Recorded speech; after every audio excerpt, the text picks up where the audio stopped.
fere pedra. Audiolivres.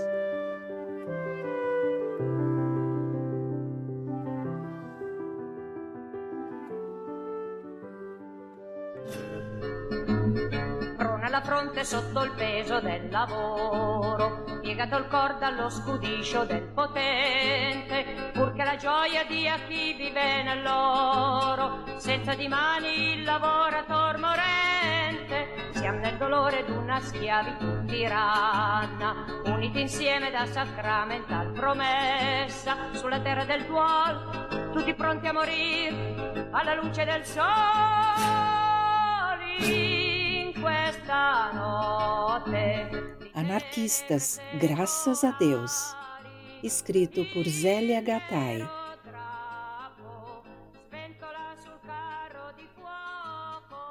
Parte 3.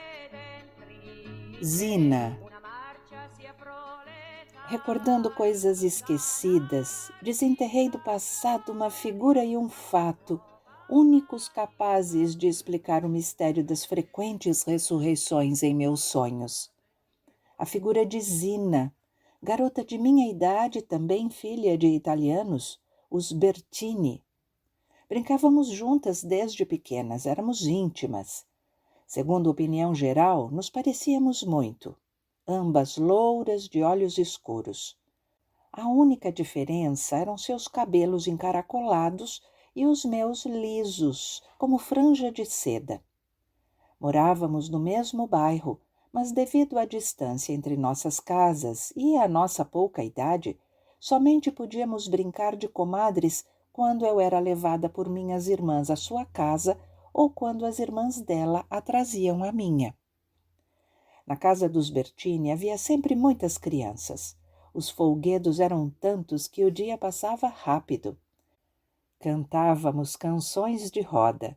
Ciranda, cirandinha, a Rosa ficou doente, Senhora Dona Sanja, Margarida está no castelo e uma quantidade de outras cantigas de roda. Como de hábito, havia entre as crianças rivalidades e partidos. Vivíamos de arengas. Brigávamos muito, mas Zina e eu estávamos sempre unidas contra os outros. Quanto ao fato, para narrá-lo, devo antes falar de alguns assuntos e de outras figuras. Trem de segunda classe. Bem organizado, o carnê social de mamãe vivia repleto de compromissos. Impecável, ela andava sempre em dia com suas visitas, recebidas e retribuídas. Uma vez por semana visitava sua irmã Margarida no Brás, e uma vez por mês ia a São Caetano, onde moravam em chácaras vizinhas seus irmãos Angelim e Didio. Viagem cheia de baldeações, complicada. Tomava-se 2 bondes para chegar à Estação da Luz. Na Estação da Luz apanhava-se o trem parador, que ia chegando e despejando passageiros em todas as estações: Brás, Moca, Ipiranga, Vila Prudente e ainda outras, antes de alcançar o nosso destino, São Caetano. Mamãe só viajava de segunda classe. Nesse caso, não era por economia, e sim por ser muito mais divertido. Nos vagões de segunda era permitido o transporte de volumes grandes e de animais. Viviam sempre apinhados de gente, de bichos e de mercadorias. Todo mundo se atropelava ao entrar no trem na ânsia de conseguir sentar. Havia o costume de marcar lugar pela janela antes de subir ao vagão, tropeçando em jacás de frutas e de verduras, em trouxas de roupa, em bujões de leite, em cestos de ovos e em gente mesmo.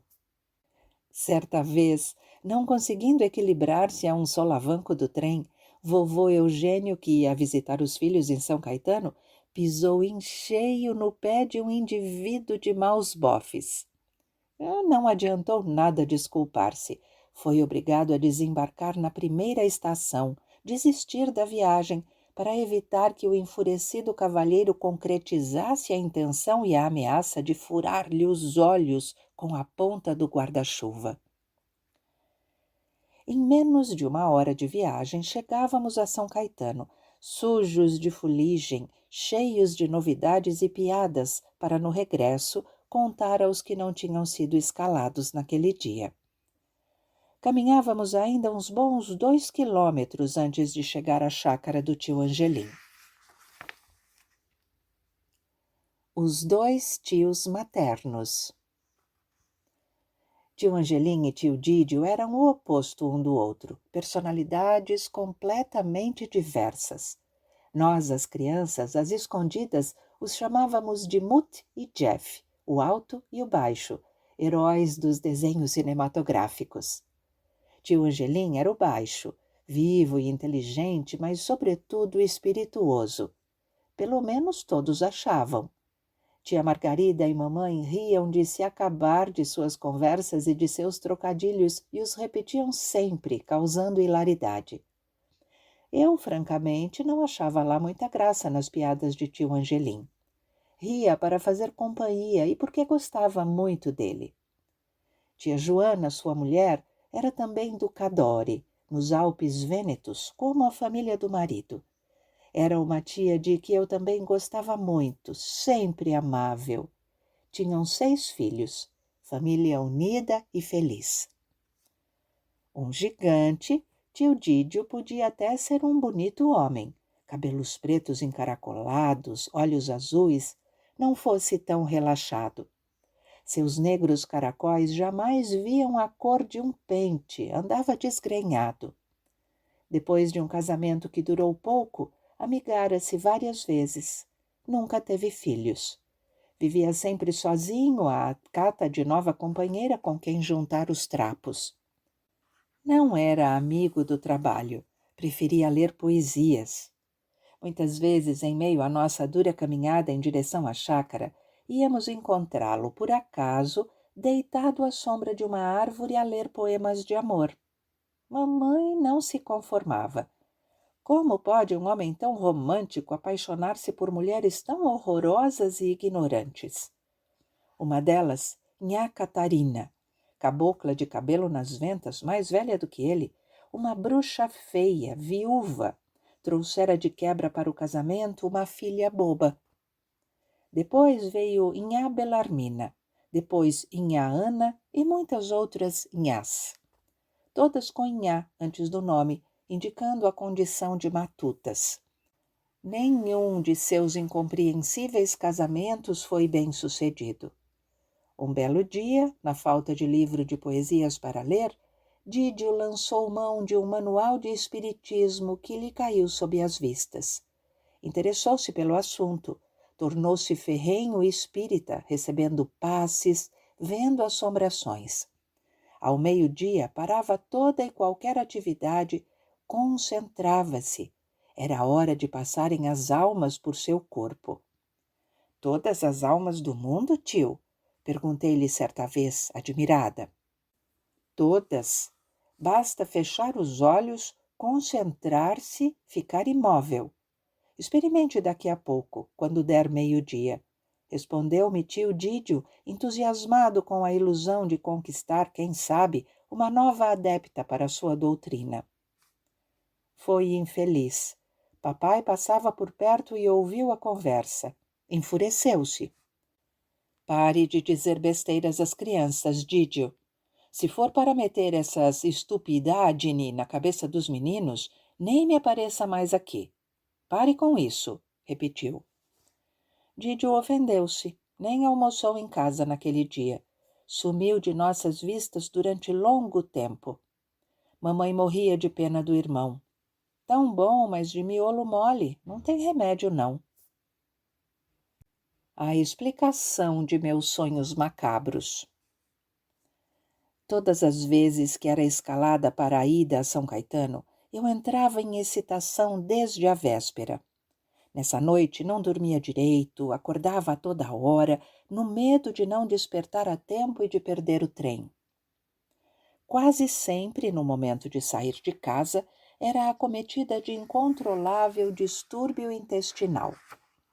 Certa manhã, arrumadas para a viagem a São Caetano, tomávamos café, eu, mamãe e Vera, a outra viajante escalada. A cesta de vime, levada sempre nessas visitas, com alças, boa para ser carregada por 2 pessoas, já estava pronta, superlotada, com 2 litros de vinho, linguiça de porco fresca, linguiça calabresa, salames e queijos, para ajudar o almoço de tia Joana, dizia mamãe. Como sempre, ao perceber o movimento característico da partida, senti necessidade urgente de ir ao banheiro. Demorei-me algum tempo e, ao voltar, encontrei todo mundo diferente, o ambiente pesado. Em minha ausência, Remo chegara da rua com uma triste notícia. Dramática, mamãe exclamava, quase chorando, o pranto apenas na voz. Dio mio, que coisa mais horrível! Mas como pode acontecer uma coisa dessas, Madonna Santa? Coitada de Dona Renata, poverina! Explodi em pranto ao inteirar-me do acontecido. Zina morrera. Tivera um ataque repentino, caíra morta. Pedi que me levassem à casa dela. Mamãe achou que não devia, eu me impressionaria demais. O melhor a fazer era partirmos o quanto antes para São Caetano. Eu me distrairia no passeio, não ficaria insistindo para ir ao velório da menina. Reagi, tentei desobedecer, não houve jeito. Pela primeira vez não apreciei a viagem. Não achei graça nem mesmo na situação cômica da vendedora de galinhas correndo pelo vagão, desesperada atrás das aves escapulidas do jacá. Nem na participação espontânea de mamãe na caça às fugitivas, nem no grito do cidadão, que se levantou apontando com o dedo algo em sua roupa, enojado a reclamar. Oi, dona, a galinha cagou em mim. Nem nas espavoridas aves em voo rasante sobre as cabeças dos não menos espavoridos passageiros tentando sair pelas janelas do trem em movimento. Nada disso me divertiu. Nesse dia não quis brincar com minhas primas Alféa e Alma, de quem tanto gostava. Não desci ao limite da chácara à procura de peixinhos no estreito córrego que por ali passava, levando às escondidas de cumplicidade com as primas o coador de macarrão de tia Joana, que nos servia de rede para a pesca. Não busquei ninhos de passarinhos das árvores, nem fui ao curral visitar as vacas. Grudei-me à saia de minha mãe, ouvindo-a contar e repetir toda a tragédia da família Bertini à tia Joana.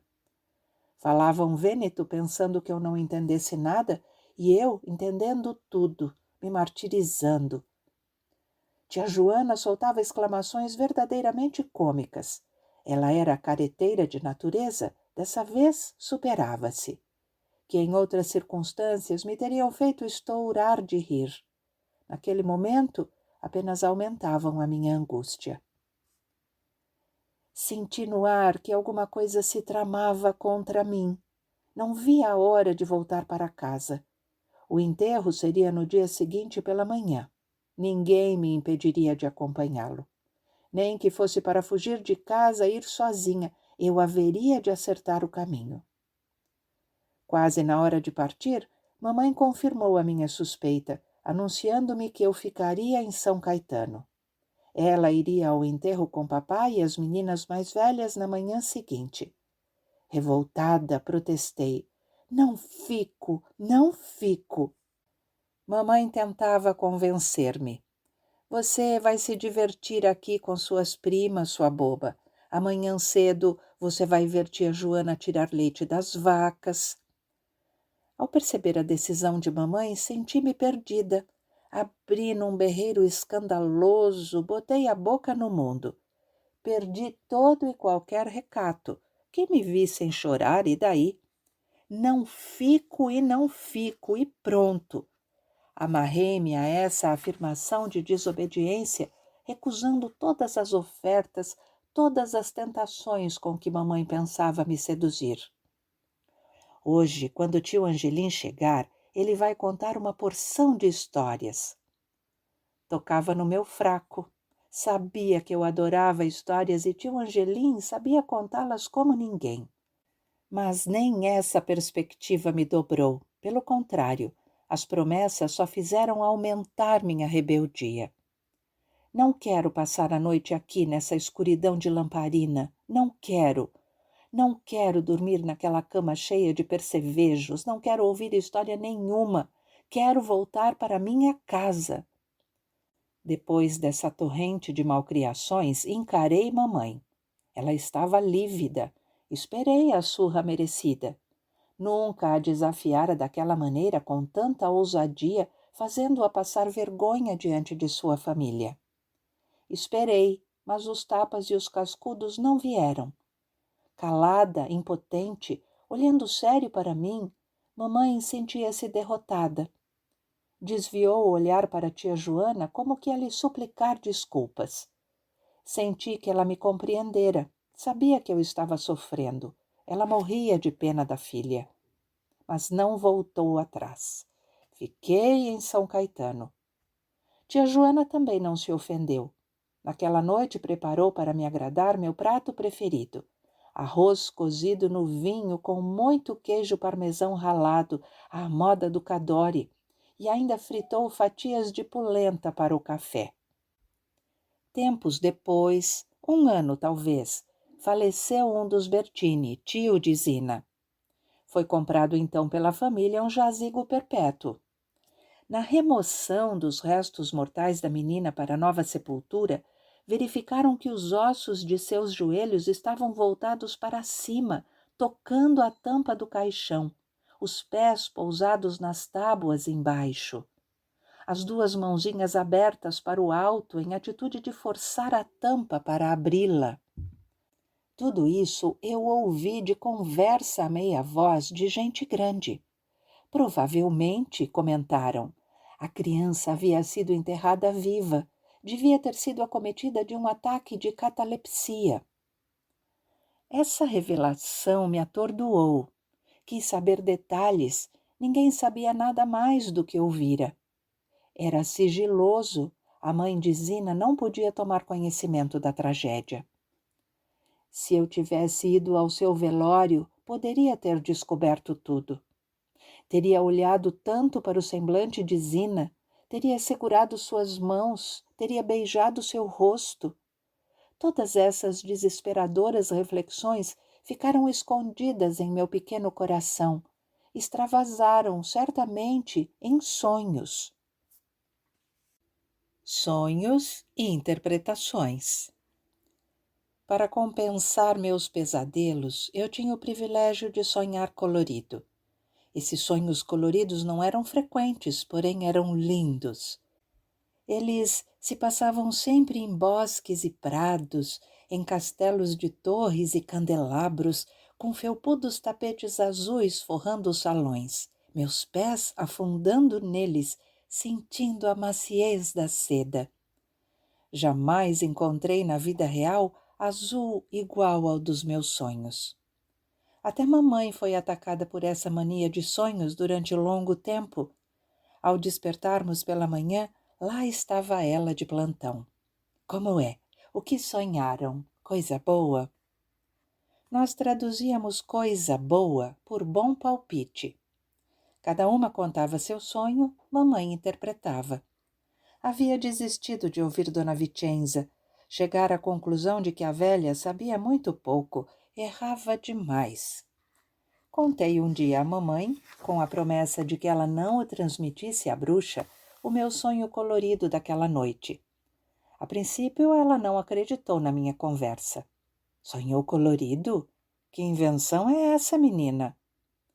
Depois de ouvir os detalhes do sonho, chegou à conclusão de que eu não teria capacidade para inventar tanto, nem perdeu tempo na interpretação.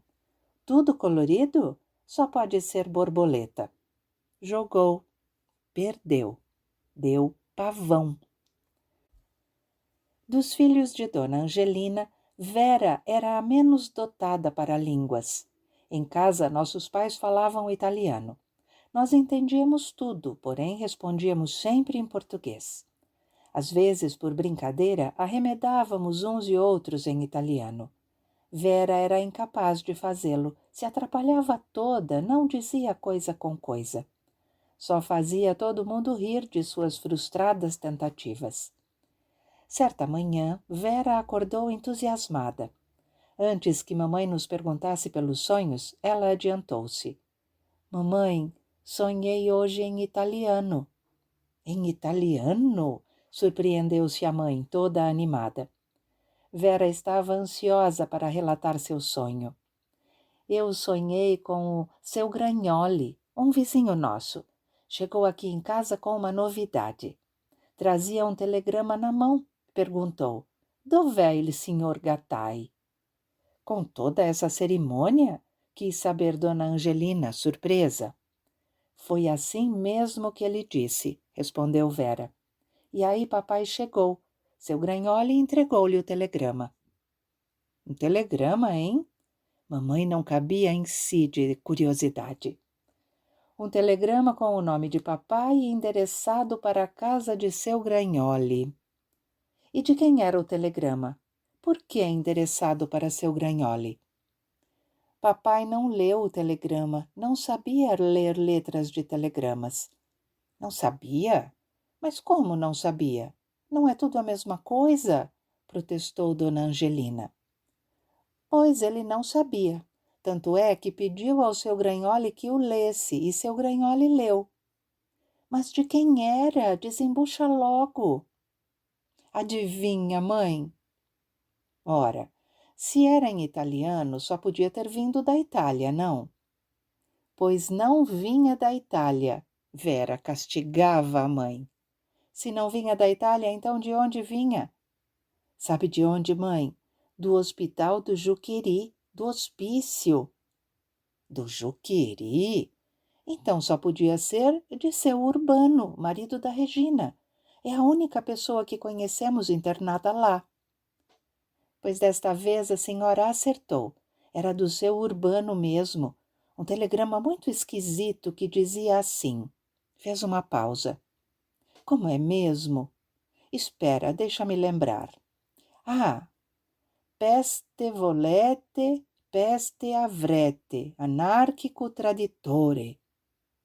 Minha mãe do céu!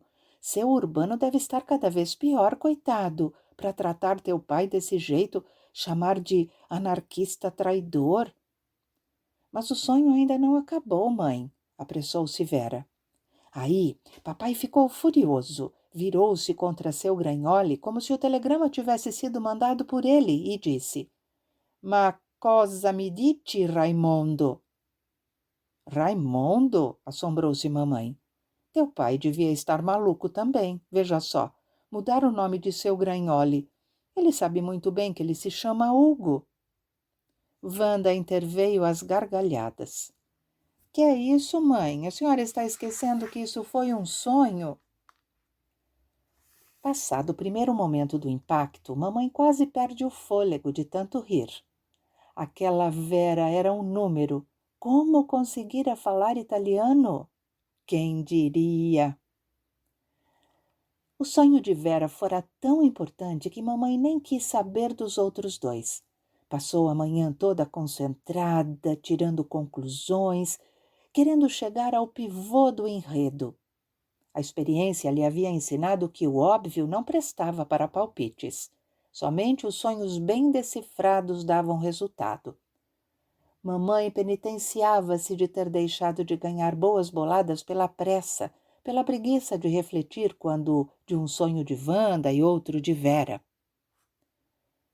Depois que Wanda começara de namorico com aquele rapazinho da quermesse do Calvário, andava sonhando coisas estranhas. Sonhara, por exemplo, que passeava com o namorado no Parque Paulista. De repente, por entre as flores do jardim, saltou enorme serpente. O namorado evaporou-se. Ela ficou só, a víbora preparando o bote para atacá-la. Não se acovardando, Wanda agarrou a bicha pela goela, bem perto da cabeça. Precisava ver, mamãe, a bocarra que ela abria querendo me morder. Das enormes presas para fora jorrava veneno na minha mão. Então atirei a cobra longe Enquanto ela se refazia do golpe, atordoada certamente, eu saí na disparada e aí acordei. Minha mãe não teve dúvidas, jogou 5.000 réis na cobra. Aquele sonho era bom demais para não dar. À tarde, ao chegar o resultado, foi aquela decepção. Jacaré no primeiro prêmio. Precipitação minha, única e exclusivamente, lamentou-se. Não quis refletir. Wanda não me disse que a serpente tinha um bocão aberto e dentes enormes. Ora, mais claro impossível, jacaré puro. De outra vez, ainda um sonho bom de Vera. Uma águia estava voando por cima dos canteiros de nosso jardim. Aí chegou Remo com uma vassoura, a de cabo comprido, de vasculhar o teto, e lutou com a águia, dando vassouradas nela. Deu tantas vassouradas, mais tantas, que ela sumiu. Bem, sonho mais evidente não podia haver. Jogou na águia. Deu galo. Como galo? Perguntava a pobre da dona Angelina desapontada. Foi Maria Negra que então, dessa vez, deu-lhe a chave da adivinha. Pense bem, dona Angelina. A senhora vê seu filho Remo alguma noite em casa? Por onde é que ele anda todas as noites? Me diga. Ora, certamente vai namorar. Remo tem tantas namoradas. E quem tem muitas namoradas, hein, dona Angelina? Não é por acaso chamado de galo? A patroa admirou-se da sabedoria da empregada, mas não se deu por vencida. Mas a águia Maria era o personagem principal do sonho, não era? Nesse sonho, dona Angelina, a águia podia até ser alguma namorada em que Remo quisesse dar o fora. Lembra o que foi que a senhora disse quando aquela mocinha mandou para ele o pijama azul anjinho? Claro que lembrava. Isso tinha acontecido havia tão pouco tempo. Ela dissera que aquela moça era uma águia, que dava presentes para ver se pegava o menino. Maria Negra tinha razão. Com um pouco mais de paciência, teria jogado certo, no galo. Desta vez não cochilaria. Durante toda a manhã ficou concentrada. De vez em quando ria sozinha, lembrando a frase dita pela filha. Ma che cosa mi dici, Raimondo? Quanto à frase insultuosa, a do telegrama, essa passara para um segundo plano. Mamãe recordara tratar-se da frase de um drama anarquista em cuja representação ela mesma tomara parte quando meninota. Certamente Vera a ouvira declamar, coisa que fazia frequentemente enquanto passava a ferro, guardara-a no subconsciente. Mas aquele sonho a intrigava. Onde estaria o agente principal? Seu Urbano? Coitado, louco. Só podia ser cachorro, se fosse ele o centro do sonho. Cachorro louco. Afastou rapidamente a ideia. Deus nos livre e guarde que Regina soubesse de tal pensamento. E seu Granholi? Esse não entrava nos cálculos, não era de forma alguma o personagem principal, apenas um estafeta. Por volta do meio-dia, mamãe chegou-se a Vera, perguntou-lhe a queima-roupa. Me diga uma coisa, minha filha, teu pai estava muito furioso? Furioso? Assustou-se a menina. Ave Maria, furioso por quê? Eu não fiz nada. Não foi com você, não, boba. Furioso com seu Granholi. Ah, respirou Vera, tomando o embalo. Estava furiosíssimo, danado da vida, uma verdadeira fera. Uma verdadeira fera? Alarmou-se mamãe. Mas você não disse isso hoje de manhã. Não falou em fera em momento nenhum. Essa agora não estava em meus cálculos. Vem perturbar completamente o meu tirocínio. Wanda entrou em ação, interrompendo a conversa. Tirocínio ou raciocínio, mãe? Olhe, não me amole, viu? Minha cabeça está para estourar, gritou-lhe dona Angelina irritada. Percebendo que baratinara sem querer as matemáticas da mãe, Vera não perdeu tempo. tratou de afastar rapidamente a fera de seu caminho. Não, mãe, ele não estava uma fera, não. Ele estava só furioso, mas furioso mesmo, de verdade. Mamãe reiniciou o interrogatório. Chegava ao fim da sua pesquisa. Me diga ainda uma coisa. Os olhos dele estavam vermelhos? Ah, isso eu não reparei, mamãe. E nem podia reparar cor nenhuma. O sonho não é preto e branco? A essa altura da situação, ela já possuía material suficiente para fazer seu jogo. Desta vez, seus cálculos eram precisos. Não falhariam. Chamou o empregadinho da oficina. Vá até o chalé de seu Dantes e ponha 10.000 réis no touro. Entregou o dinheiro rapidamente ao menino, antes que se arrependesse de arriscar importância tão alta. Se Ernesto desconfiasse que ela andava jogando no bicho e, sobretudo, tirando dinheiro das economias. O menino já ia longe com a nota na mão. Mamãe chamou-o. Piccolo, volte aqui. Vamos fazer uma pequena mudança nesse jogo. Ponha 8.000 réis no touro e 2 no leão. Vá depressa antes que fechem o jogo. Está quase na hora. Ufa, que alívio! Agora respirava, completamente despreocupada. Acabara de tirar a fera de sua cabeça. Abrira o portão da jaula, soltara o leão. Não eram ainda 4 horas, somente às 4 chegava seu Dantes ao chalé com os resultados da extração. Quando entrou Tito, o surpreendente Tito, sempre ausente de nossos olhos, mas sempre a par de tudo, brandindo o papelzinho do bicho, seguro nas pontas dos dedos, portão adentro. Tomara a iniciativa. Sem dizer nada a ninguém, ao sentir a aflição da mãe e interessado também no assunto, fora a um chalé de loterias perto do cinema, onde os resultados chegavam mais cedo. Fora de seus hábitos, entrou gritando. Touro, mãe, deu touro! Touro no primeiro e leão no segundo. Mamãe havia jogado só no primeiro prêmio, outra falha a corrigir. Nas próximas vezes saberia como fazer as coisas. Mesmo desfalcada dos 2.000 réis desviados à última hora, a bolada fora grande, suficiente para repor todo o dinheiro perdido em seu devido lugar, sobrando ainda para algumas comprinhas e para futuros palpites. Feliz de sua vitória, mamãe voltou-se para os outros filhos. E agora? Quero que me digam se Vera é ou não um colosso. Durante toda a vida, a admiração de mamãe por Vera só fez aumentar. Não encontrava outra expressão capaz de defini-la. Vera é um colosso. Sem fechaduras nem trancas. Na casa da Alameda Santos número 8 não havia uma única chave.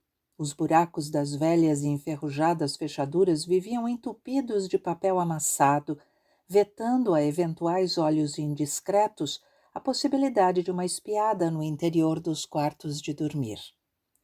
As portas de entrada eram fechadas por frágeis ferrolhos internos, mas na da cozinha não havia nem mesmo isso, e durante a noite uma cadeira a mantinha encostada. As 2 portas do terraço lateral, que separavam as paisagens de Ziró, eram facilmente arrombáveis. Havia um ponto exato onde forçar com o ombro. Bastava comprimi-lo de leve e a porta se abria na maciota, sem fazer o mínimo ruído. Todos os de casa usavam esse método prático e simples. O pesado portão de ferro trabalhado, única beleza da fachada, passava o dia inteiro aberto e à noite apenas encostado. Por ele entrava-se para a residência e para a oficina mecânica. O portão dos fundos de madeira que dava para a Consolação servia apenas à garagem.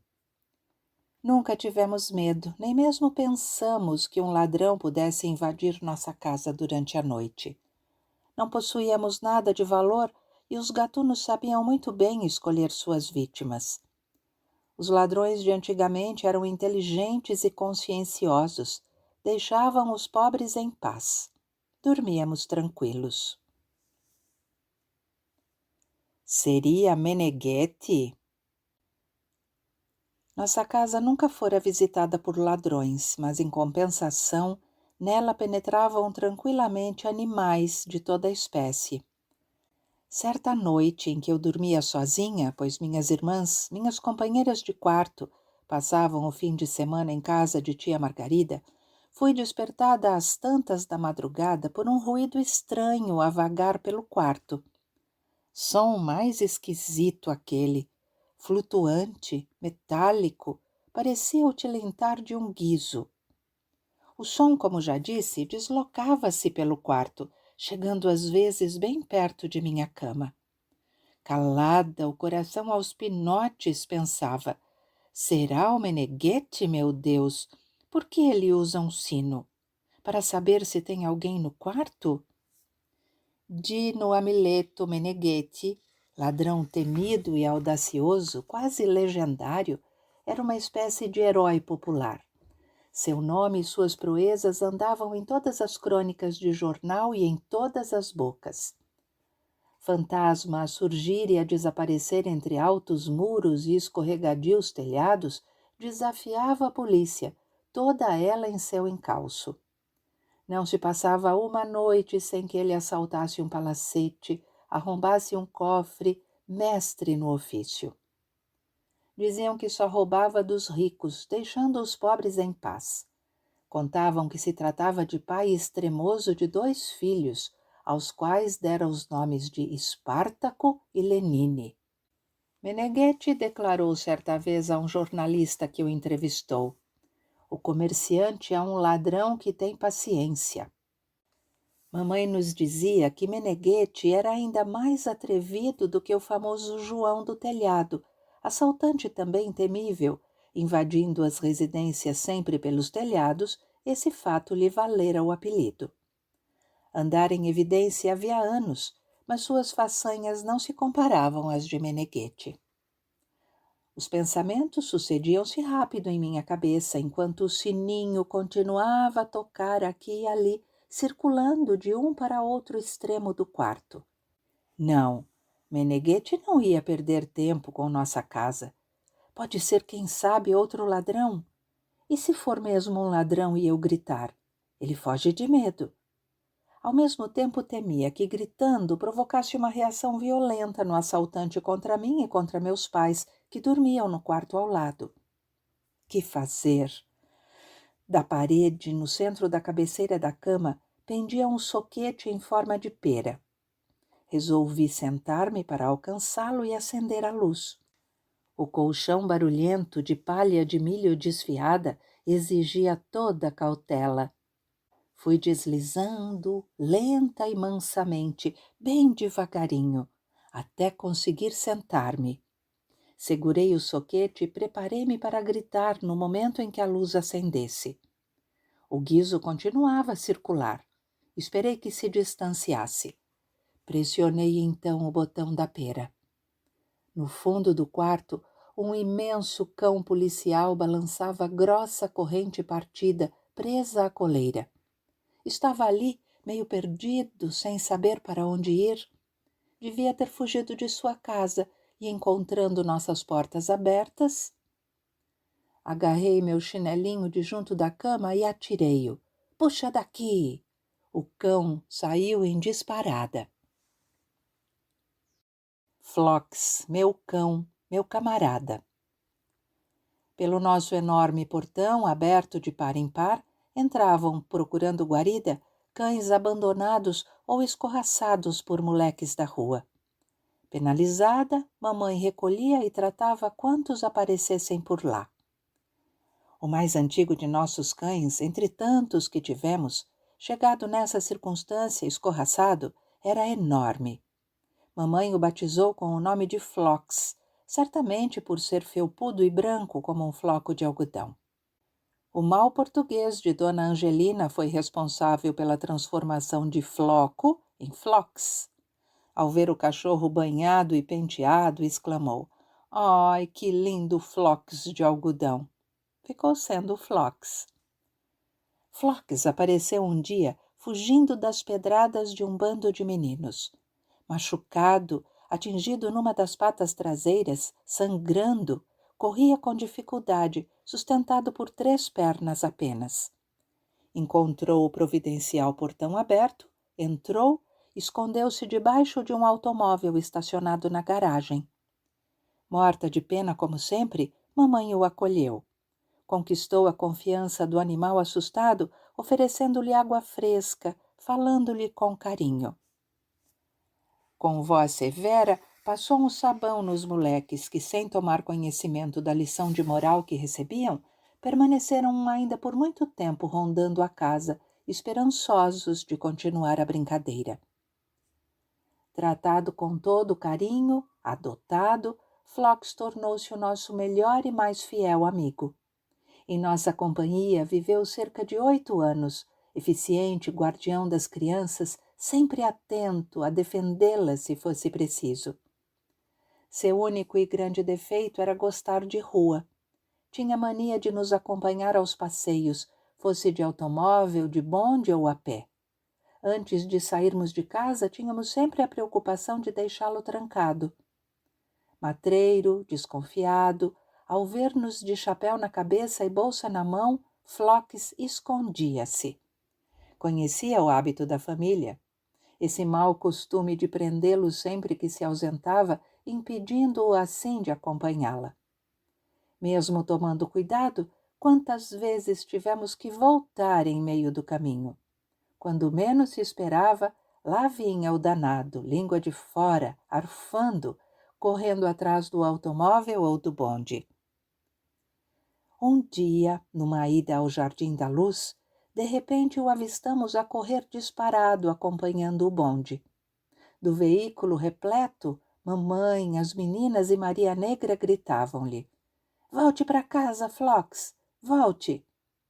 Fazendo ouvidos de mercador, ele virava a cabeça, evitando olhar para o nosso lado. Devia pensar que, não nos vendo, podia ignorar as ordens imperativas que o mandavam retornar. Situação tragicômica. Os passageiros do bonde, rindo às gargalhadas dos gritos em coro e da esperteza do cão, enquanto mamãe, agoniada, temia o animal fosse atropelado. E assim seguimos até nosso destino. Mamãe aflita, os passageiros divertindo-se, o animal atrás, arfante, com um palmo de língua pendurado para fora. Quando finalmente desembarcamos, Flox aproximou-se, cauda abanando. No portão do Jardim da Luz, um letreiro proibindo a entrada de cães. Mamãe procurou o porteiro. Talvez ele pudesse dar um jeitinho. O cachorro nos esperaria, amarrado junto ao portão. O cachorro era manso, bonzinho. O porteiro daria uma olhada. A proposta, ou antes o pedido, não foi aceito. Não se deu o jeitinho. Estávamos, pois, diante de um grave problema a ser resolvido. Mamãe não se dispunha a voltar para casa e perder a viagem por culpa daquele atrevido.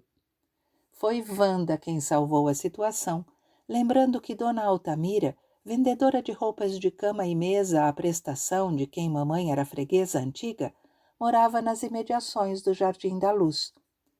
Foi lá que Flox permaneceu a tarde toda enquanto passeávamos pelo florido e arborizado jardim, onde tiramos retrato no lambe-lambe e corremos atrás dos bichinhos soltos. Voltamos no Cara Dura, bonde misto de 2ª classe, mais barato, transportando passageiros e carga, inclusive animais, utilizado sobretudo por trabalhadores. As 2 senhoritas, Wanda e Vera, feridas em sua vaidade, resmungavam sem parar, considerando uma vergonha viajar em tal veículo. Com o vício de andar sempre na rua, Flox era de vez em quando apanhado pela carrocinha de cachorro da prefeitura que recolhia os cães abandonados. Ao chegar alguém ao portão avisando que o cachorro havia embarcado novamente, a casa vinha abaixo. A choradeira da meninada querendo o cão de volta põe a mamãe doida, atarantada, impotente, sem encontrar um meio de ensinar aquela besta a não sair de casa, ou pelo menos a fugir dos malvados. Eu detestava os homens da carrocinha, ainda mais do que a dona Vicenza. Quando os via acuando um cão, 2 e 3 homens armados de laços contra a pobre e indefeso animal, sentia ódio dos covardes. Muitas vezes agarrava-me ao bichinho sem jamais tê-lo visto antes para evitar que fosse laçado. Uma vez, enquanto os laçadores, distraídos no afã de alcançar sua presa correndo em disparada, distanciaram-se deixando a carrocinha repleta e desprotegida, Tito, um amigo e eu aproveitamos a ocasião para, num abrir e fechar de olhos, abrirmos a porta da jaula, soltando os cães, que nos acompanharam em desabalada carreira. Temendo ser perseguida, olhei para trás e divisei um cãozinho todo aparvalhado, sem saber que rumo tomar, onde meter-se. Voltei rapidamente e agarrei-o a tempo de impedir que fosse laçado novamente pelos homens encolerizados. Esbravejando, eles avançavam em minha direção, dispostos a arrebatar-me o animal. — Esse cachorro é meu! Gritei chorando, o animalzinho apertado contra o peito. Ninguém leva o meu cachorro! As pessoas paradas em torno da disputa tomavam minha defesa, não escondendo sua animosidade contra os inimigos, que não tiveram outra alternativa senão desistir. Eu já era sua conhecida de aventuras passadas e por isso me detestavam. Se pudessem, me laçariam também, como os cães. O depósito de cachorros ficava na Ponte Pequena, nas imediações do Clube de Regatas Tietê, bastante longe lá de casa. Os cães apanhados nas ruas permaneciam presos à disposição dos interessados durante 3 dias, em enormes jaulas de ferro. No 4º dia, se ninguém os reclamasse, eram sacrificados em câmaras de gás e depois transformados em sabão. A cada dia que passava, a taxa paga para retirá-los aumentava, acrescida de multa. Mesmo tendo que pagar mais, mamãe jamais se apressou. Acreditava que assim, demorando a aparecer, daria um susto no fujão. Quem sabe agora ele cria vergonha no focinho e se emenda. Mas a tática de Dona Angelina nunca serviu de nada. Não surtia o efeito desejado. Flox era reincidente pela própria natureza, um caso perdido. Figura que se tornara conhecida lá na Ponte Pequena, mamãe era tratada com deferência. Todos a cumprimentavam e chegaram até a lhe oferecer cafezinhos e mudas de plantas. Ela nunca aceitou nada. Não quero tomar café dos carrascos e nem ter em meu jardim plantas de campos de torturas. A viagem de ida para a Operação Resgate do Cachorro era tranquila. Apanhava-se 2 bondes e tudo bem. A volta é que eram elas. Os motoristas de táxi não aceitavam animais em seus carros, muito menos aquele cachorrão felpudo, soltando pelos por todos os lados. Quanto aos bondes, o problema se repetia. Não permitiam animais nos veículos. Se houvesse um cara dura naquela linha, oh, que beleza! Mas não havia. Mamãe poderia muito bem pedir ao marido que a levasse. Ele não se negaria, com certeza. Mas ela preferia a cansativa caminhada a fazer-lhe tal pedido. Imaginava as blasfêmias e os sermões que seriam lançados contra ela e contra seu cão, 1000 vezes mais cansativos e mais incômodos do que voltar a pé. Mesmo sabendo quanto era penosa e estafante aquela excursão, eu sempre pleiteava ir com mamãe. Adorava Flox, queria que ele me visse logo ao chegarmos. Mesmo antes de nos aproximarmos das jaulas, ele nos pressentia. Seu faro aguçado funcionava, começava a latir. Seu latido era diferente de todos e eu o distinguia entre 1000. Flox dava saltos gigantescos ao nos avistar. Parecia-me até que ele ria para mim. Deixávamos a ponte pequena caminhando lentamente, mamãe puxando o cão por uma corda presa à coleira. Passava-lhe descomposturas durante o percurso todo. Cachorro rueiro, cachorro estradeiro, esta é a última vez que eu venho te salvar, seu besta, seu burro, seu idiota. Cachorro atrevido, vá de novo para a rua, vá, bruta bestial. Ia repetindo sempre o mesmo sermão, com pequenas variações. Às vezes falava em italiano, às vezes em português e às vezes numa mistura das duas línguas. Descansávamos aqui e ali, nos detínhamos mais longamente junto ao gasômetro. Diziam que o cheiro do gás que dele se desprendia fazia bem aos pulmões, curava até tosse comprida. Ali encontrávamos sempre mães que, acreditando na lenda, vinham de toda parte arrastando os filhos pelas mãos, fazendo-os respirar fundo na esperança de vê-los curados da coqueluche. Chegávamos em casa exaustas, mas pelos seus cães mamãe enfrentava tudo, modificava até sua maneira de ser, normalmente cordial e cerimoniosa, tornando-se às vezes dura e intransigente, como no caso ocorrido com Dona Luísa, irmã de Dona Josefina. A simpatia de Dona Luísa. Certa manhã, ao voltar do açougue, Maria Negra entrou em casa às gargalhadas. Dona Angelina do céu! Vá se preparando e esconda seus cachorros. Dona Luísa, de Dona Josefina, vem aí com novidade. Está com 3 fatias de toucinho debaixo do sovaco. Falava e ria ao mesmo tempo. Mamãe não estava entendendo nada do que lhe dizia a empregada. Que significava aquela conversa tão estapafúrdia? Que maluquice é essa? Desembucha de uma vez, Maria. Dona Luísa está com o quê? Não terminou a frase, pois pela porta da sala entrava a própria, o braço esquerdo colado no corpo.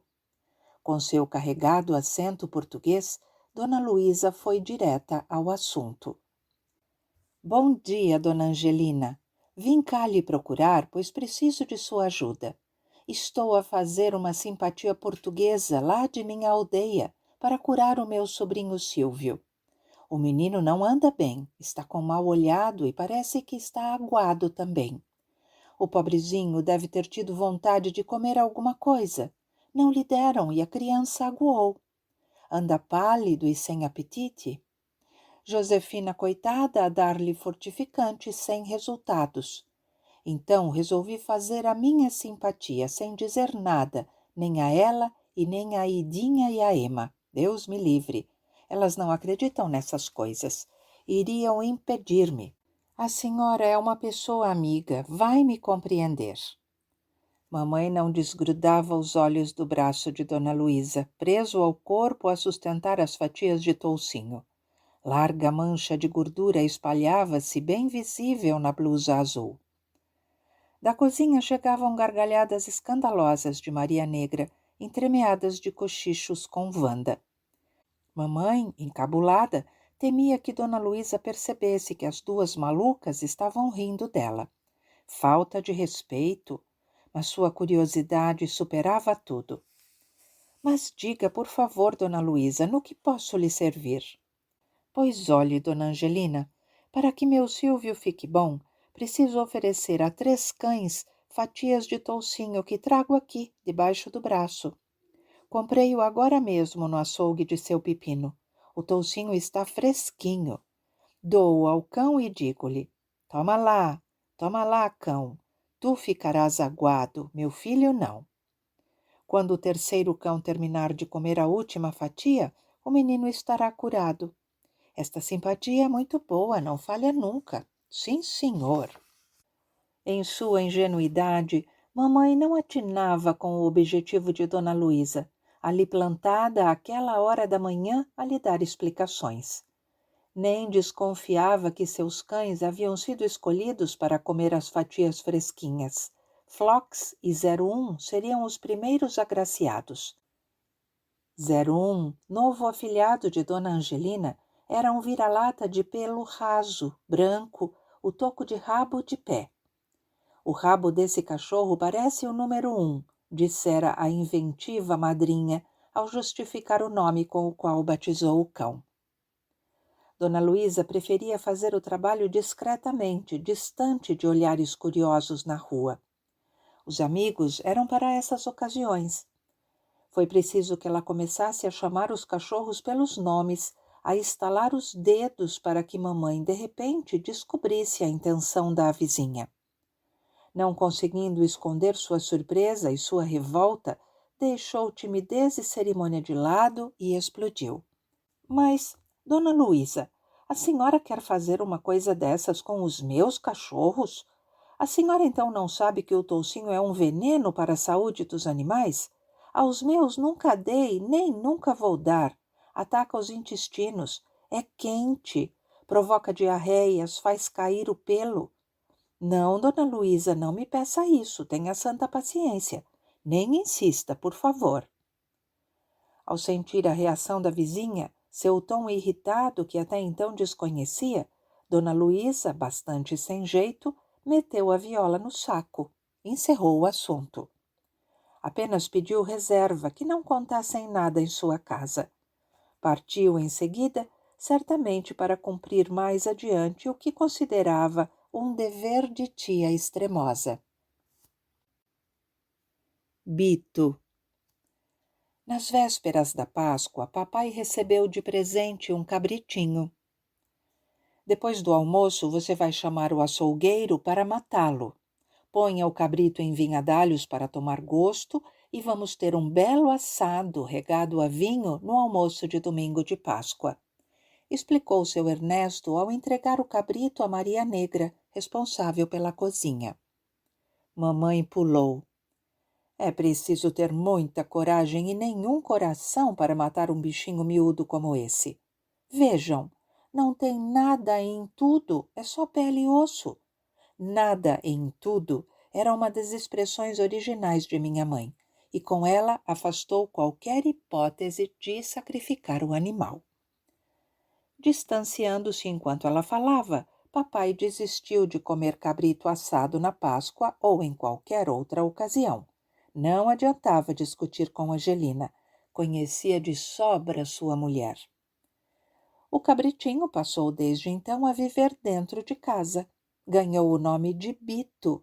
Cresceu forte e sabido como ele só. Todos os dias Tito ia levá-lo ao pasto. Na Avenida Rebouças, sem calçamento nem guia, apenas um lamaçal, de avenida só tinha o nome. Sobravam terrenos baldios com fartura de capim para o apetite de Bito. Tito o amarrava com uma cordinha em qualquer arbusto, num campo atrás do hospital de isolamento, enquanto jogava futebol com outros meninos. Ali o animal se empanturrava, devorando toda a sorte de ervas. Um dia, vovô Eugênio insinuou à mamãe que Bito estava se tornando um bode, que já era chegada a hora de... Não completou a frase. Deus me livre, revidou a filha indignada. Seria o mesmo que matar uma criança minha. Deixem o bichinho aí, ele não faz mal a ninguém. Encarando o pai, perguntou-lhe. Foi Ernesto quem lhe mandou dar o recado. Nono Eugênio fitou-a encabulado. Coitado do Ernesto, não lhe havia dito nada. Nem sabia por que dera o palpite. Não se metia na vida da filha. Não se metia na vida de ninguém. Vivia em nossa casa desde a morte da companheira de tantos anos. Ficara acabrunhado, sozinho em sua velhice. A filha insistira para que ele viesse morar com ela. Adorava os netos e esses também o amavam muito. Procurava ajudar o genro, tomando nota dos carros que entravam e saíam da garagem, recebendo recados. Não queria ser peso morto. Trabalhara até a velhice. Discreto e calado, nem sabia como e por que arriscara aquele palpite infeliz. Quem mais conhecia a filha, seu coração imenso, sua paixão pelos animais, era ele. Por fim respondeu à sua pergunta. Não, filha, Ernesto não me falou nada. Esqueça o que eu disse. Não foi por mal. e o Bito continuou a crescer sob a tutela de Dona Angelina. Num sábado à tarde, em meio a grande temporal que se iniciara na véspera, surgiu em casa um rapazinho empregado da alfaiataria Adonis. Trazia um embrulho grande e fofo pousado sobre os braços estendidos. Era um terno sob medida que tio Guerrando, irmão mais velho de papai, havia mandado fazer. Titio chegara havia pouco de Botucatu com a família. Instalara-se na Consolação, abaixo da Alameda Itu. O calçamento da Consolação ia apenas até a Alameda Jaú. Em dias de chuva, da Alameda Jaú para baixo, a lama escorregadia impedia a descia de automóveis e ameaçava os pedestres de quedas espetaculares. Na impossibilidade de descer a Rua da Consolação, o rapazinho pedia que guardássemos o terno até parar a chuva, ou então que o entregássemos a tio Guerrando, caso ele aparecesse antes. Recomendou à mamãe que tirasse o papel que envolvia as 3 peças completamente encharcado. Mamãe o fez e com muito cuidado colocou a calça, o colete e o paletó no espaldar de uma cadeira na sala de jantar. Tio Guerrando passaria por lá no dia seguinte, como costumava fazer todos os domingos, e apanharia sua roupa. Bito põe as manguinhas de fora. A primeira a levantar-se todas as manhãs era Maria Negra, e enquanto todos dormiam, ela saía em busca do jornal, do pão e do leite. Naquela manhã de domingo, a chuva que continuava a cair e o frio úmido convidavam a espichar um pouco a preguiça. Deu um cochilo a mais, acordou sobressaltada, perdera a hora. Por sorte o pessoal ainda dormia. Apanhou o guarda-chuva do patrão e saiu às carreiras para as compras. Devia passar pelo açougue de seu Pepino Capua, encomendara na véspera um bom peso de colchão duro especial para o molho da macarronada domingueira. Voltou para casa correndo, atirou o jornal sobre a mesa da sala de jantar, deixou o guarda-chuva aberto também na sala a fim de secar e foi tratar de acender o fogo. Com o tempo úmido, o carvão custava a pegar. Para preparar o café, ferver o leite e, em seguida, tratar da carne. Para que o colchão duro ficasse bem macio, eram necessárias muitas horas de cozimento. O almoço sairia atrasado naquele dia. Afobada do jeito que estava, Maria Negra nem reparou que o Bito, desde algum tempo proibido de entrar em casa, deixara de merecer confiança. Havia penetrado na sala de jantar. Na véspera, devido à chuva, não saíra a pastar, estava inquieto. De repente, os olhos de Bito pousaram no terno de tio Guerrando. Que alimento mais estranho seria aquele sobre o espaldar da cadeira? Deve ter pensado, pois em seguida e rapidamente devorou a barra do paletó. Depois notou o guarda-chuva ainda molhado, boa coisa para refrescar um pouco a goela. Foi a ele. Papai apareceu na sala disposto a ler o jornal. Aos domingos podia ler calmamente sentado no sediolone, cadeira de balanço austríaca herdada de seu pai. Procurou pelo jornal. Está em cima da mesa, seu Ernesto, gritou Maria Negra da cozinha. Estava, isso sim, no bucho de Bito, que ainda lambia os beiços. Do volumoso exemplar do Estado sobravam farelos pelo chão. Papai gritou, esbravejou, não aguentava mais sujeitar-se a conviver com animais. Mamãe veio correndo lá de dentro. O que se passava? Permaneceu calada, vendo os estragos, ouvindo as reclamações do marido, sem moral para reagir. Ao chegar mais tarde, tio Guerrando não achou graça nem escondeu o desgosto de ver a roupa nova inutilizada. Despejou sua cólera sem constrangimento e sem cerimônia. Em minha casa jamais poderia acontecer uma coisa dessas. Em minha casa existe ordem. Em minha casa não entram bichos, declarou, fixando os olhos na cunhada, responsável pelo seu aborrecimento. As relações entre os dois não eram das melhores. Mamãe o acusava de lhe fazer picuinhas e de envenenar o irmão contra ela ao citar sempre a esposa como exemplo de boa dona de casa. Pessoa tranquila, ordeira, tia Adele, mulher de tio Guerrando, realmente tomava conta da casa e da cozinha, além de pelejar com os 8 filhos sem ajuda de empregada. Esposa calada, submissa, bem diferente da cunhada. Cada uma no seu gênero, ambas excelentes. Somente depois da investida do cunhado, Dona Angelina se animou, abriu o bico. Quem não gosta de animais que não tenha hora essa? Eu gosto, tenho e ninguém tem nada com isso. Cada qual cuide de sua vida. Dirigiu-se a tio Guerrando. O senhor terá outro paletó, não precisa se preocupar. Virou as costas e continuou monologando em voz alta para ser ouvida pelos 2 irmãos, aproveitando a chance de desabafar aborrecimentos passados. Dessa vez Angelina exagerava. Havia pouco o marido se contrariara ao ver seu jornal destruído, revoltara-se, mas em seguida se calara para evitar discussões. Dava-se conta, reconhecia que Guerrando não perdia vasa para alfinetar a cunhada, mas não gostava que ela reclamasse. Devia procurar entender o cunhado, a natureza dele era assim. Agora, visivelmente desapontado e ao mesmo tempo furioso diante do ataque frontal da mulher contra seu irmão mais velho, a quem tanto respeitava, papai resolveu terminar de vez com aquela falação desagradável, tão sem cabimento. Entrou de sola. Fala finita. Dio cane, non si può più vivere in questa casa. Eu aqui não mando mais nada, porca miséria.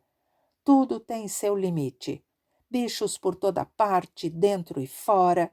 Ainda vou encontrar um dia bodes e porcos dormindo na minha cama. E ela ainda se julgar uma vítima. Dando uma rabanada, saiu, fulo da vida. O irmão o acompanhou, um brilho de vitória no olhar. Papai não apareceu para o almoço. Só voltou quando todos já haviam terminado de comer, trazendo um novo exemplar do estado de São Paulo. Sentou-se em seu sediolone sem dizer palavra a ninguém.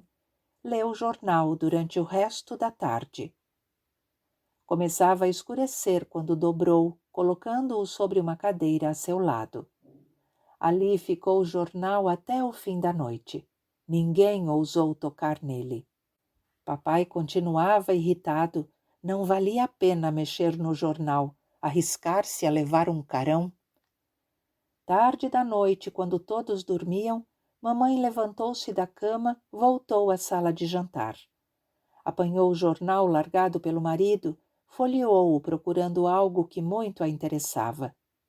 Com uma tesoura, recortou o noticiário sobre Sacco e Vanzetti, o artigo de Pietro Neni e ainda outro de um jornalista também italiano, Umberto Terracini. Também ele batalhava pela revisão do processo que condenara os 2 inocentes. Mamãe leria tudo numa hora de calma, lentamente, refletindo, como gostava de fazer. Depois os guardaria junto a outros recortes que havia muito vinha juntando debaixo do colchão. Os dramas de amor de Bito. Havia algum tempo Bito vinha dando certas demonstrações.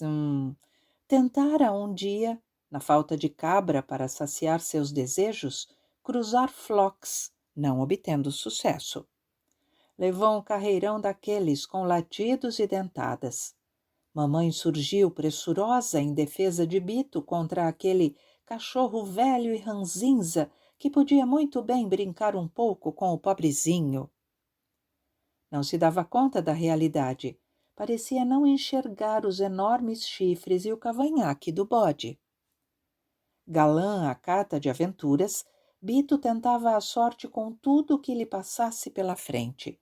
Galinhas, gaios, gatos, potes de plantas, tamancos e até perseguia os inocentes pombinhos.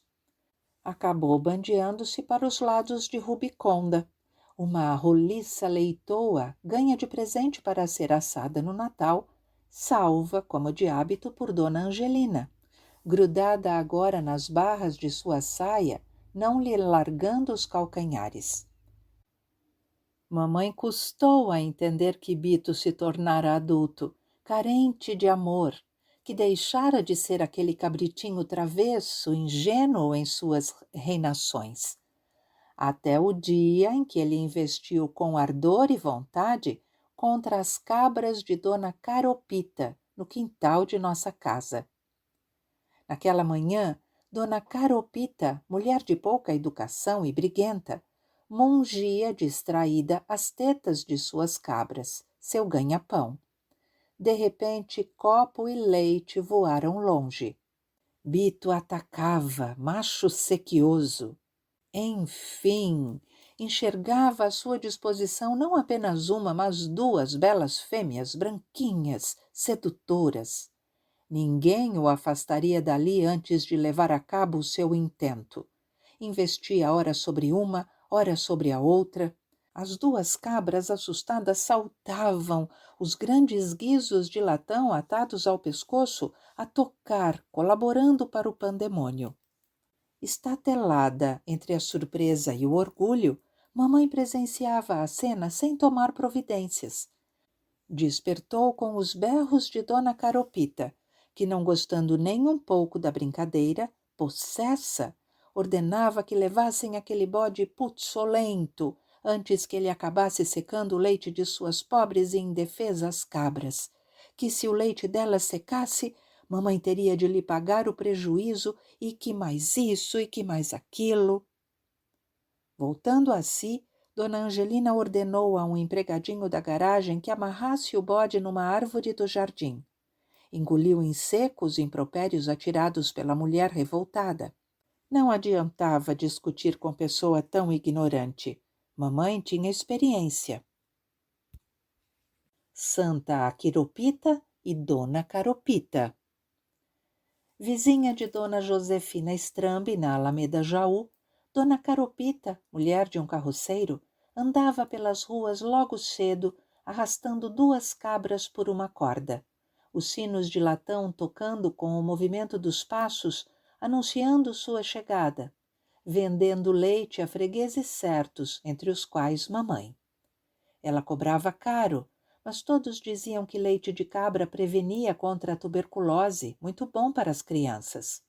Antes gastar em leite do que em remédios, filosofava Dona Angelina, aturando todos os desaforos daquela mulher ignorante, pois não havia no bairro outra vendedora da milagrosa medicina. Certa vez, ao ver um filho da cabreira, ajudante da mãe na venda do leite, com o rosto coberto de eczemas, Dona Angelina apiedou-se do pobrezinho e, conhecedora de uma pomada ótima para o caso, receita de famoso dermatologista alemão, prontificou-se a mandar aviá-la no Alveado de Ouro, famosa botica no centro da cidade, merecedora de toda a sua confiança. Explicou à Dona Caropita que se ela dispusesse de um recipiente vazio, economizaria o dinheiro do pote e ficaria mais barato. Remo, a caminho da escola, o levaria aquele mesmo dia ao boticário. A fornecedora de leite mandou um pote enorme, o maior que encontrou, pensando na certa que o encheriam até a borda. No dia seguinte, logo cedo, apareceu o filho de Dona Caropita com o pote na mão e o seguinte recado da mãe. A mama mandou dizer que, já que a senhora tirou a metade da pomada, pode ficar com o resto. Dona Angelina revoltou-se. Mulher mais ignorante, mais mal agradecida. Tentou explicar à criança, depois à mãe, pessoalmente, que eles não pensassem que ela queria roubar a pomada, que ela tinha a dela, que a medida certa da receita era aquela, que as receitas deviam seguir religiosamente o peso dos ingredientes. Gastou seu latim à toa. Certamente não entenderam nenhuma palavra do que ela disse. Mas mamãe era caso perdido, não se emendava. Precisava apanhar muito para aprender. Algum tempo depois, recebeu o recado de Dona Josefina. Convidava-a para irem juntas aquela tarde visitar Dona Caropita, que estava de cama havia vários dias. Por isso que ela não tem aparecido, coitada. Pronto, já estava a boba da mamãe com pena da peste. Boas e prestimosas vizinhas, lá se foram as duas para a visita de cortesia. Olguinha e eu, atrás. Nossas mães levavam à enferma 1 libra de chocolate cada uma. O marido atendeu à porta, gritou para dentro. Carô, está aí Dona Giuseppina e Dona Angiolina. Uma voz seca e apagada de moribunda, vinda do leito, respondeu. Estou na casa mia. Carô, ti hanno portato la cioccolata, esclareceu o marido entusiasmado depois da esticada de olho nas mãos das visitas. A voz da enferma fez-se ouvir novamente, porém agora límpida e melosa. Entrate, entrate, dona Angiolina, entrate, dona Giuseppina. Deste episódio restaram apenas risadas e comentários. Dona Caropita era um número. Certo dia, porém, uma de suas cabras desapareceu do pasto. Dona Caropita, depois da experiência da pomada, não pensou 2 vezes. Veio direto à casa de Dona Angiolina, a sabida. Certamente lá encontraria a fugitiva, ou a roubada. Arrastava-se em passos lentos pela rua, numa lamúria dolorosa, entrecortada de estridentes gritos, que todos soubessem do seu desespero. Transeuntes paravam, janelas se abriam. O que teria acontecido àquela mulher?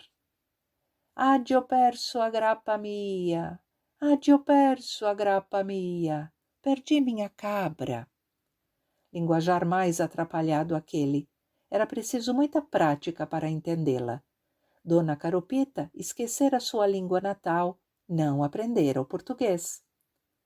Parou ao portão de nossa casa, chamando por mamãe aos gritos. Dona Angiolina, dove está la mia grappa? Largando o tanque de roupa, mamãe veio ao encontro da queixosa, as mãos ainda ensaboadas. Não tinha visto cabra nenhuma, nem sabia que ela havia sumido. Não se conformando, ou antes, não acreditando na informação que lhe davam, a mulher resolveu vistoriar a garagem por conta própria, não ligando à pobre dona Angiolina, que a seguia aflita, repetindo-lhe 1000 vezes que nenhuma cabra havia entrado em sua casa. A cabreira ensurdecera por completo, não dava atenção a ninguém. Baixando-se diante de cada carro, espiando e ao mesmo tempo chamando a fugitiva. Grappa, grappa mia, dove stai? Do fundo da garagem apareceu papai. Que se passava? Aquela mulher ali se lamuriando, Angelina falando e gesticulando exaltada, as crianças a rir. Ao ver papai aproximar-se, pensei que chegara a hora da obstinada entregar os pontos, pois a máscara de lobo mau usada por ele em circunstâncias tais assusta de verdade. Mas qual nada! A velha era a dureza, resistia a tudo. Fez rápida pausa e retomou a cantilena, à guisa de explicação ao dono da casa. Adio perso a grappa mia. Adio perso a grappa mia. Não se abalou também com a reclamação de seu Ernesto, que estava perturbando o trabalho das pessoas, que nos deixasse em paz. Ela continuava em sua busca sem dar confiança a ninguém. Na garagem a cabra não estava, convencera-se. Voltou-se para a mamãe. Agora vamos espiar no galinheiro. Mas, dona Caropita, faça-me o favor. O galinheiro é fechado. A senhora então acha que alguém trancou sua cabra lá? A resposta veio seca. Às vezes, quem sabe? Encaminhou-se resoluta para o galinheiro, a procissão toda atrás. Os da casa, os empregados da garagem que haviam abandonado o trabalho para assistir ao movimento e até papai. Antes de alcançar a porta do galinheiro, no fundo da garagem apareceu seu filho, o da eczema, avisando que a cabra havia sido encontrada. Não houve pedido de desculpas, nem mesmo um até logo. Dona Carupita deu as costas, foi-se embora às pressas. Mamãe teve um único desabafo. Essa devia morar na rua Caetano Pinto ou no Bexiga. Rua Caetano Pinto e Bexiga. Até Dona Angelina, sempre tão liberal, tinha preconceito contra Caetano Pinto e o Bexiga. Devido a seus cortiços famosos, a Rua Caetano Pinto, no Brás, afastava de suas calçadas moradores de outras ruas. Mal afamada pelas brigas e bafafás diários, tornara-se tabu, habitada sobretudo por italianos do sul da Itália, calabreses principalmente, vindos à procura de fortuna no Brasil. Sobre ela contavam-se coisas do Arco da Velha, histórias mirabolantes. Talvez exagerassem, não sei, pois nunca tive a aventura de pisar naquelas calçadas proibidas. Passei a admirar seus moradores desde que soube terem eles destruído uma carrocinha de cachorro, pondo os laçadores a correr debaixo de tabefes e pontapés. Nunca mais voltaram. Polícia não circulava na Caetano Pinto. Os habitantes faziam suas próprias leis.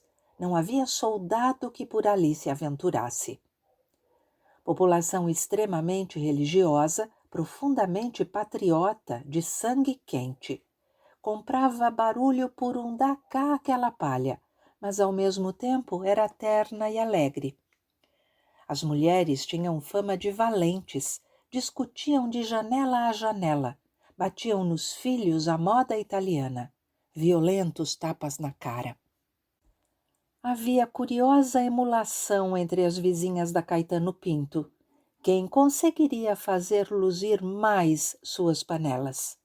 Consumiam mãos e unhas na poderosa mistura de cinza e areia com que esfregavam as peças, mas sentiam-se recompensadas.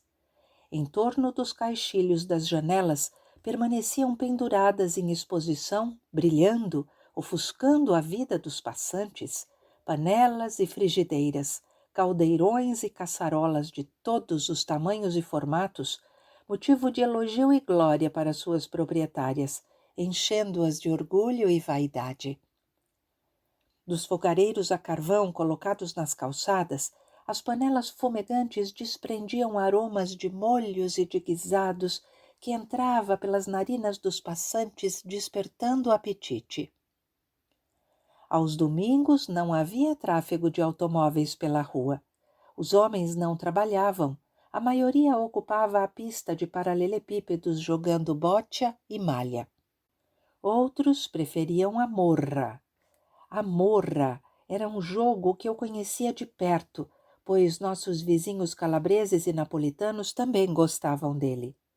Reuniam-se na venda do seu Donato na Consolação, importador de iguarias italianas, que lhes fornecia, além do local para o divertimento, um vinho calabrês, forte de cor e de gosto, queijos e linguiça picante, cebola crua e pão caseiro, que os contendores devoravam enquanto a curiosa disputa perdurava.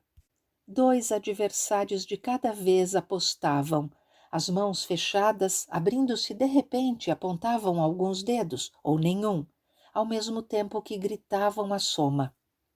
O que acertasse o número de dedos estirados era o vencedor. 2, 8, 5, 4. A maior graça do jogo consistia no fato dos números serem gritados a plenos pulmões, ouvidos a léguas de distância.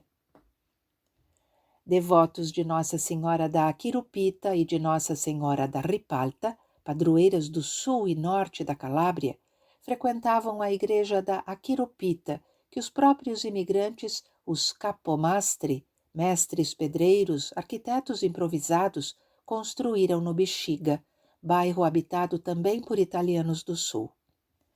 O Bexiga, amplo e populoso, era igualmente pitoresco. Seus habitantes, como os da Caetano Pinto, conservavam seus costumes e faziam suas leis.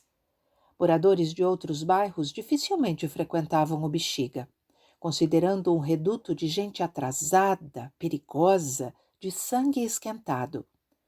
Provavelmente havia um certo exagero no julgamento. Extremamente religiosos, respeitavam as datas de seus santos preferidos, festejando-os com procissões e foguetes, enfeitando as ruas com flores e bandeirolas coloridas de papel de seda. San Gennaro era o santo da devoção maior dos napolitanos, bastante numerosos no Bexiga. Reverenciavam também a imagem de São Vito, mártir, na pequena igreja de Nossa Senhora de Casalute, a Madonna Nera, no Brás, igualmente construída pelos dedicados artesãos. Napolitanos e calabreses, nossos vizinhos na Alameda Santos, frequentavam essas igrejas, acompanhavam as procissões que eram o ponto alto dos folguedos das moças, que delas participavam em companhia dos pais. Nas grandes festas, como por exemplo Natal, Ano Novo, Páscoa, e nas datas cívicas italianas, eles recorriam à banda dos Bersaglieri, composta de músicos fardados, ostentando vistoso chapéu de abas largas, um penacho verde reluzente de plumas, parecendo rabo de galo, tombando sobre pescoço e ombro. Esses Bersaglieri eram contratados para tocar em frente às casas, quase sempre de italianos do sul, o concerto executado do lado de fora, na calçada. O repertório dos aparatosos soldados, composto sobretudo de antigas marchas militares, com a implantação do fascismo se ampliou, incluindo hinos modernos, cantos de glórias ao Duce.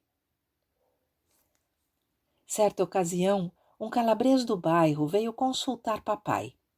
Talvez seu gatai quisesse ter os Bersaglieri tocando em frente à sua casa na noite de Ano Bom.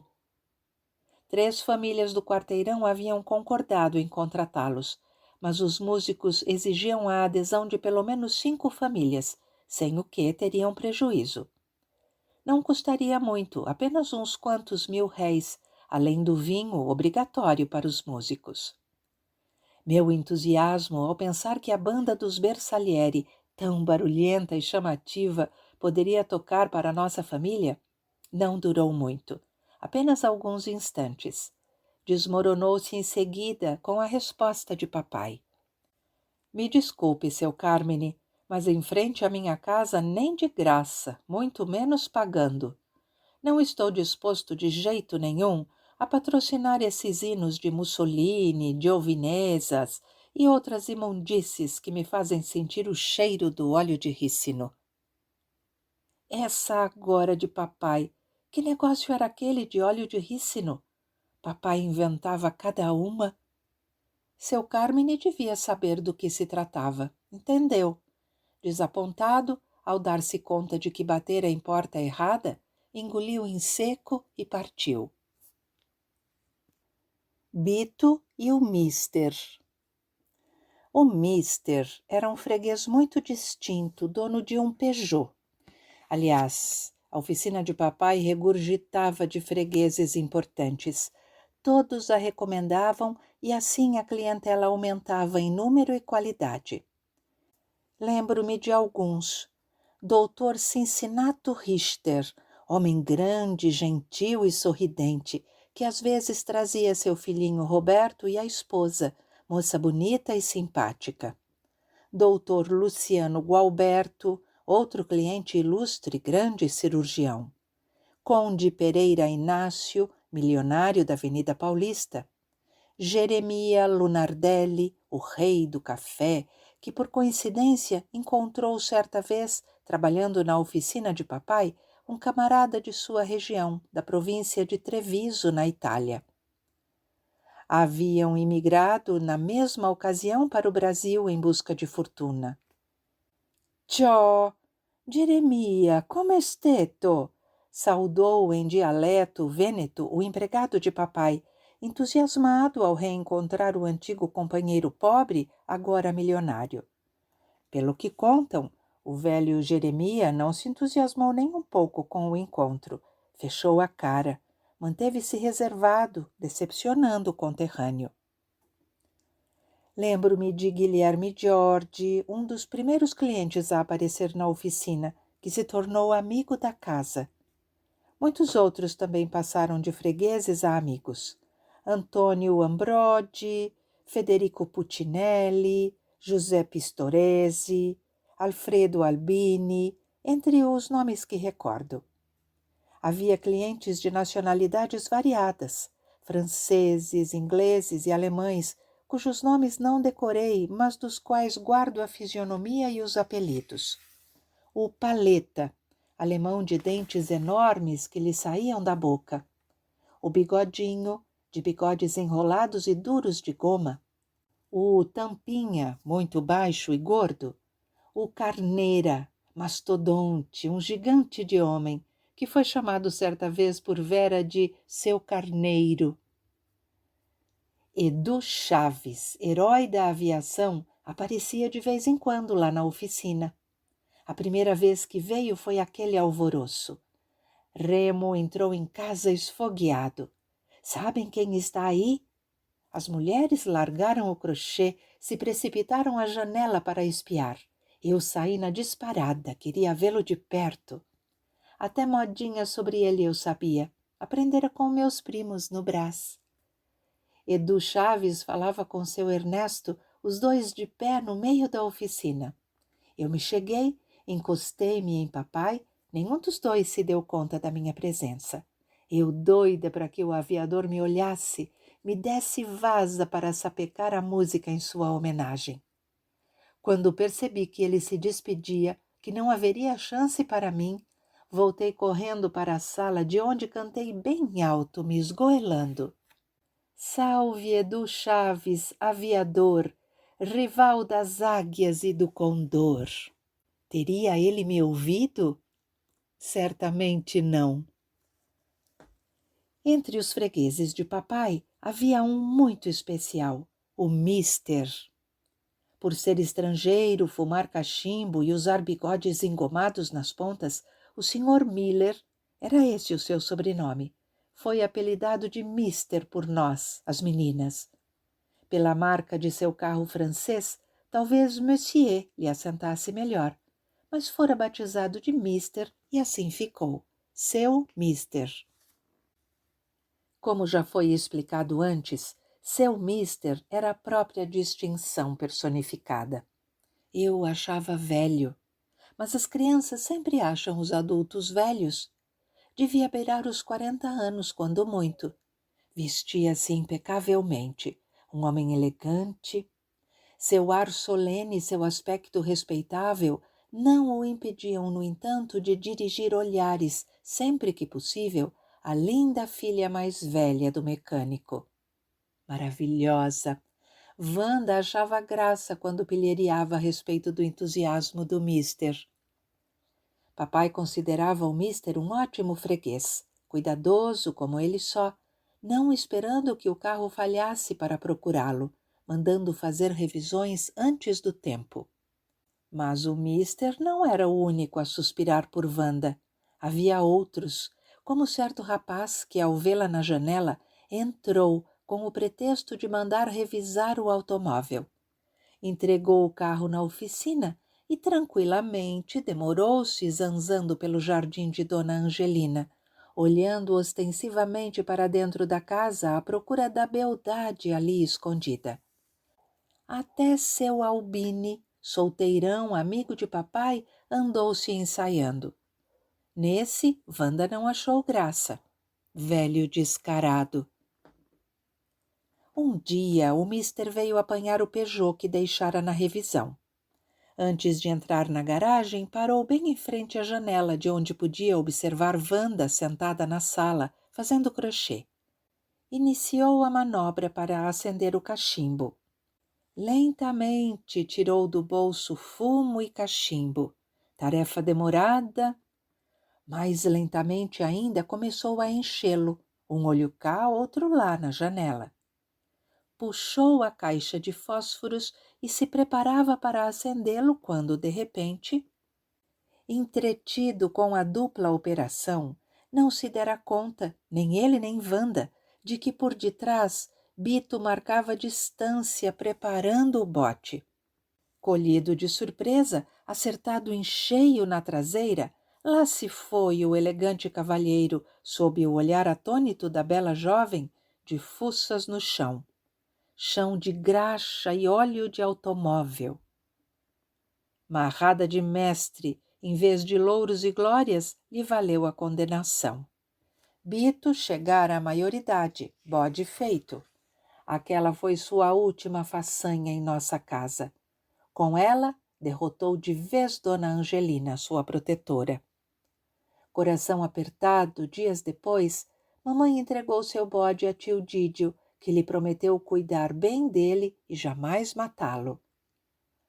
Ao ver o irmão afastar-se, arrastando o animal por uma corda, com a voz embargada, ela se despediu de Bito. Ai, seu besta! E os dois partiram. Iriam a pé até a Estação da Luz. Lá, tio Dídio instalaria o bode a seu lado num vagão de segunda classe, rumo a São Caetano. Um bilhete para Maria Negra.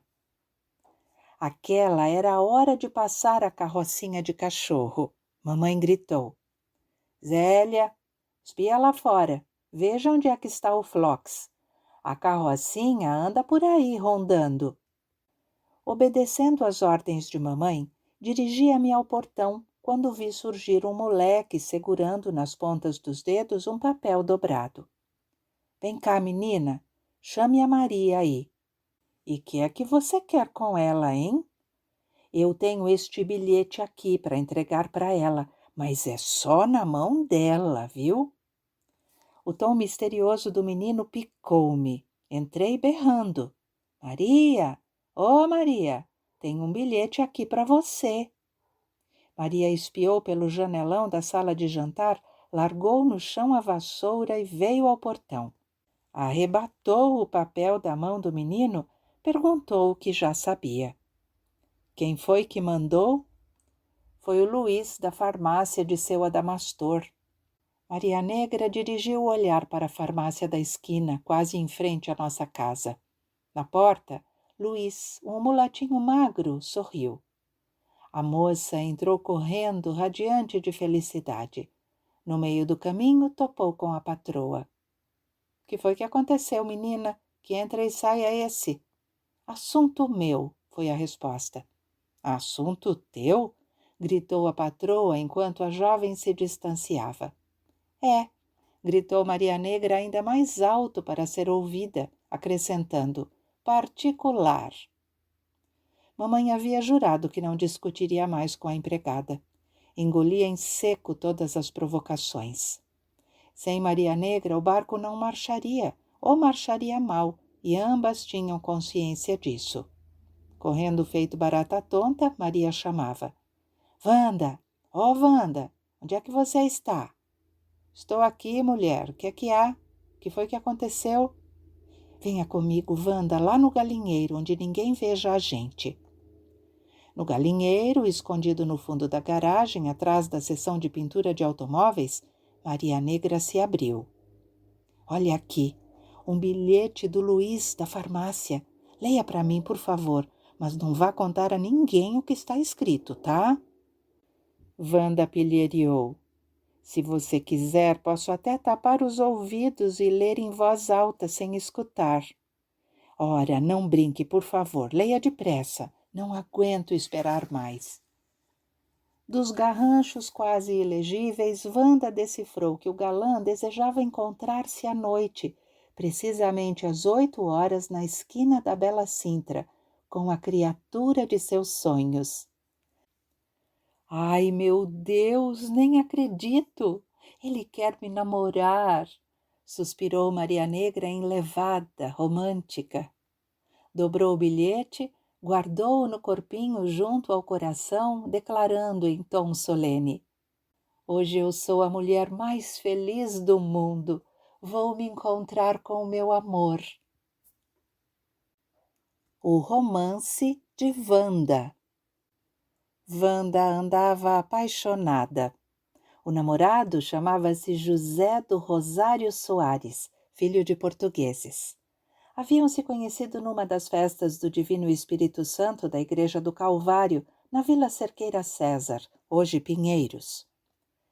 O jovem rondava a casa todas as noites, na esperança de ver a bela, dar-lhe um adeus de longe ou, quem sabe, ter aventura de uma rápida conversa. Seu Ernesto não permitia que a filha namorasse, não estava na hora, muito cedo ainda. Dona Angelina, mais condescendente, partia do princípio de que na idade da filha ela já estava casada.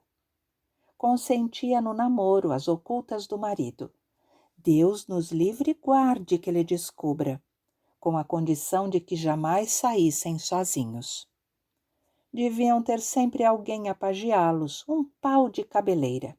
E quem podia ser esse alguém? Essa vítima, senão eu? Tito se opunha ao namoro. Uma peste, não podiam contar com ele. Já rapaz, Remo não se sujeitaria a esse papel ridículo. Com Vera, nem pensar. Antes mesmo que a consultassem, adiantara-se. Não vou segurar a vela de ninguém, tenho mais o que fazer. Wanda conseguia convencer-me a acompanhá-la usando métodos diversos, do carinho e da adulação às ameaças. A mão espalmada para frente em sinal de espere e verá, dizia tudo, mais ainda do que a frase que acompanhava o gesto. Deixa estar, jacaré, a lagoa há de secar e hei de ver o jacaré dançar. Gesto e frase tinham um efeito fulminante sobre mim. Sabia bem o que aconteceria caso eu não cedesse. Seria privada das coisas de que mais gostava, como, por exemplo, das histórias sensacionais contadas por minha irmã. A história do narizinho arrebitado de Lobato me empolgava. Para me conquistar, Wanda chegava a me chamar de narizinho, afirmando ser meu nariz igual ao da personagem. Narizinho, mamãe tá chamando. Eu estourava de contentamento. Detestava sair à noite atrás dos dois namorados pelas ruas desertas e escuras, iluminadas apenas por lampiões de gás. Nas noites frias, em pleno inverno, me encostava em papai depois do jantar, tentando me garantir, impedir a convocação. Wanda me rondava à caça de um encontro de olhares. Eu desviava o olhar o mais que podia, mas não aguentava muito tempo. De repente, pronto. Olhava e via o gesto feito discretamente à distância e lá me ia eu. O lugar predileto dos dois namorados era a rua Adoc Lobo, logo abaixo da Alameda Santos. Ficavam à sombra de enorme paineira na rua sem calçamento, pouco transitada. Eu me distanciava um pouco e ia espiar embaixo do lampião as figurinhas de O Tico-Tico que Zé Soares me oferecia uma vez por semana. Muitas vezes sentia sono, sentava-me sobre a grossa raiz da paineira e dormia, cabeça debruçada sobre os braços pousados nos joelhos. Não podia encostar-me na árvore espinhenta. Só despertava com o pregão anunciador de 400, que vendia pamonhas, pipocas, paçocas e amendoins torrados. Preto forte e alto, boca enorme, beiços caídos e dentes brilhantes, 400 passava em frente à nossa casa todas as noites, exatamente às 9 horas. Por ordem de mamãe, Wanda devia entrar assim que 400 passasse. Tempo curto para o namoro. No melhor da festa lá vinha ele, voz tonitruante, bocarra escancarada, pregando as delícias que trazia numa cesta coberta com alva toalha. Oi, a pipoca, paçoca, amendoins torrado, torrado. Seus os eram fechados e neles fazia pausa. O O prolongava-se antes de continuar a trajetória da palavra. Oi, a pamonha de milho verde. Vamos embora, que já está na hora. Além do tico-tico, José me oferecia balas, sempre as mesmas deliciosas balas de travesseirinho, cor-de-rosa ou brancas. Esses travesseirinhos faziam a minha felicidade, quase compensavam o sacrifício. O interior macio, por fora a crostinha fina, crocante.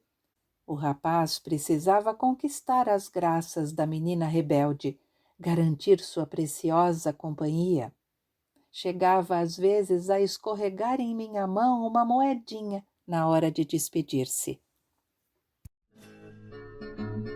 Prona la fronte sotto il peso del lavoro, piegato il cor dallo scudiscio del potente, purché la gioia dia chi vive nell'oro, senza di mani il lavorator morente, siam nel dolore d'una schiavitù tiranna, uniti insieme da sacramental promessa, sulla terra del duol, tutti pronti a morir, alla luce del sole. In questa notte di tenebre secolari, il nero drappo sventola sul carro di fuoco e redentrice una marcia sia proletari, d'anarchica gloria alla nuova umanità. Che innalzeremo le barricate e tu borghese salirai la ghigliottina, per quanto forti sorno le tremate, grida di chi moria nell'officina, nei nostri figli fino all'ultimo momento, contro fedele borghesia combatteremo, Su da forti pugnali per la lotta finale, l'anarchia salutiamo. in questa notte di tenebre secolari, il nero drappo sventola sul carro di fuoco e redentrice una marcia sia proletari, d'anarchica gloria alla nuova umanità. L'anarchica gloria alla nuova umanità.